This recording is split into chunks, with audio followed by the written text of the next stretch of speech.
Minister Jubilee Krishnarao on Saturday said that the whereabouts of 4 of the total 8 persons trapped in the SLBC tunnel has been located through radar. Rao, who was also involved in the rescue operation along with Irrigation Minister Uttam, said there was a lot of progress during the last couple of days.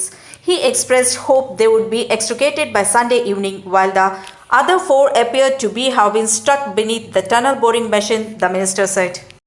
ఆ నలుగురి ఆచూకీ పలానా దగ్గర అంటే ఉన్నట్టుగా గుర్తు జరుగుతూ అక్కడ సపరేట్ గా అక్కడ మాన్యువల్ గా మనుషుల ద్వారా కూడా మళ్ళీ తవ్వడం జరుగుతూ ఉంది. కొంత తవ్వడం జరిగింది. అది బహుశా రేపు మధ్యాహ్నం సాయంకాలం వరకు పూర్తయితే మనకు ఒక రిజల్ట్ అనేది వస్తుంది. రెండవది, లోపల ఏదుందో దాన్ని చేయాలన్నప్పుడు దానికి పెద్ద ఎత్తున అడ్డంకులు ఉన్నవి. ఎంటైర్ బోరింగ్ మిషన్ అడుగు బాగాన ఉన్నట్టుగా కనపడతా ఉంది. మిగతా 4 అడుగుల మేర ఊరుగా మట్టి అడ్డంగా ఉన్నది.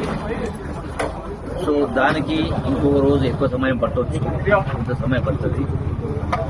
అయితే ఈ యొక్క డిపిఎం మిషన్ మొత్తం కట్ చేయాల్సి వచ్చింది. అంటే సుమారుగా 450 అడుగుల సుమారుగా నిలువైనటువంటి మొత్తం